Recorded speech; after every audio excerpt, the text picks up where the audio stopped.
Welcome to Padma's video. இன்றைக்கி நம்ம chocolate தான் பார்க்க போகிறோம். ரொம்ப ஈஸியாக சாக்லேட் வீட்டிலே செய்யலாம். நம்ம குழந்தைங்களுக்கு வீட்டிலே செஞ்சு கொடுக்கும்போது ஹைஜீனிக்காக இருக்கும். எவ்வளோ சாப்பிட்டாலும் ஒன்றும் செய்யாது.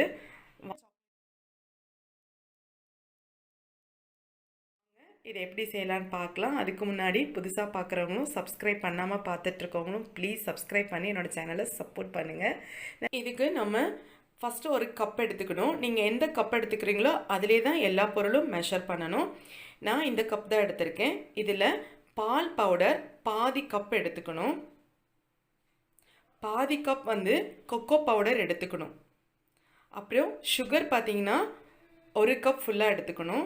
அதை நான் மிக்சியில் பொடிச்சு வச்சுருக்கேன். அப்புறம் தேங்காய் எண்ணெய் அது 3/4 கப் எடுத்துக்கணும்.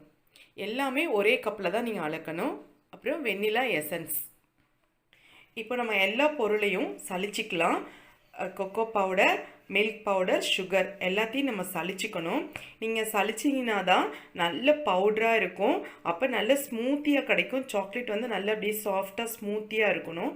அதனால் நீங்கள் கட்டாயமாக சலிச்சிக்கணும். எல்லா பொருளையுமே சலிக்காமல் யூஸ் பண்ணாதீங்க.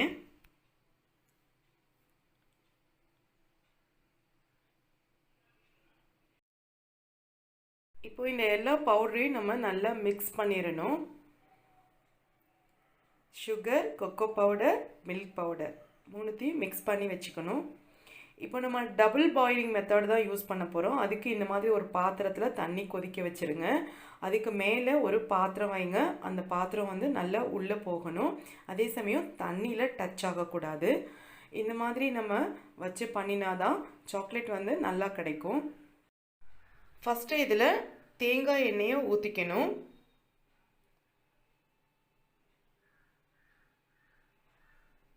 அதில் இப்போ நம்ம கலக்கி வச்ச இந்த பவுடரை கொஞ்சம் கொஞ்சமாக போட்டு நல்லா மிக்ஸ் பண்ணி விடுங்க.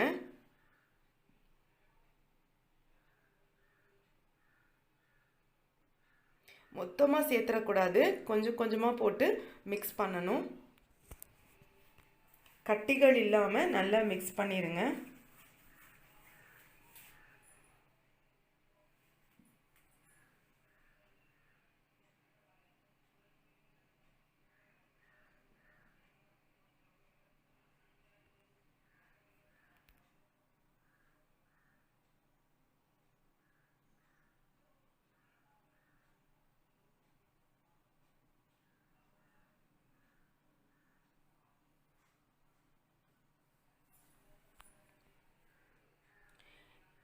எல்லா பவுடரையும் சேர்த்து நம்ம நல்லா மிக்ஸ் பண்ணியாச்சு. இதில் எசன்ஸ் ஊற்றிக்கணும். ஒரு 2 ட்ராப் ஊற்றிக்கோங்க. மிக்ஸ் பண்ணும்போது நமக்கு நல்ல இலகு கொடுக்கும். ஏன்னா நம்ம சர்க்கரை சேர்த்துருக்கோம். அதனால் இதை நம்ம இப்படியே நல்லா மிக்ஸ் பண்ணிக்கிட்டே இருக்கணும். தண்ணி கொதிச்சிட்ருக்கும் அந்த அடியில் இருக்க பாத்திரத்தில். அந்த சூட்டில் இது நல்லா கொஞ்சம் திக்கு கன்சிஸ்டன்சியாக வரும். ஸோ அது வரைக்கும் நம்ம இப்படி கிளறிக்கிட்டே இருக்கணும். இந்த ஸ்டேஜ் ஓகே போதும். இதோடு நம்ம எடுத்துடலாம். இப்போது என்கிட்ட சாக்லேட் மோல்டெல்லாம் இல்லை, நமக்கு அது தேவையும் இல்லை. இந்த மாதிரி ஐஸ் க்யூப் ட்ரேவை நல்லா வாஷ் பண்ணிவிட்டு தொடச்சிட்டு காய வச்சுட்டு அதுக்கப்புறம் அதில் பட்ரு தடவி வச்சுருங்க. வெண்ணெயை தடவிட்டு இதில் நம்ம இந்த சாக்லேட் எல்லாம் இது மாதிரி ஊற்றிடணும்.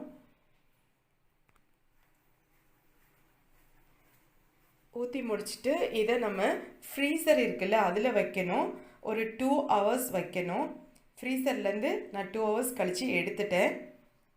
இப்போ இது ஈஸியாக இப்படி விழுந்துடும். அவ்வளோதான், நமக்கு சாக்லேட் ரெடி ஆயிடுச்சு.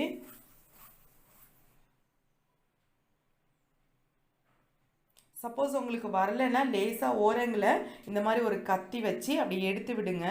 அப்போ ஈஸியாக வந்துடும். தானாகவே வந்துடும். சம்டைம் இப்படி வரலைன்னா நீங்கள் அந்த மாதிரி செஞ்சு கூட எடுத்துக்கலாம்.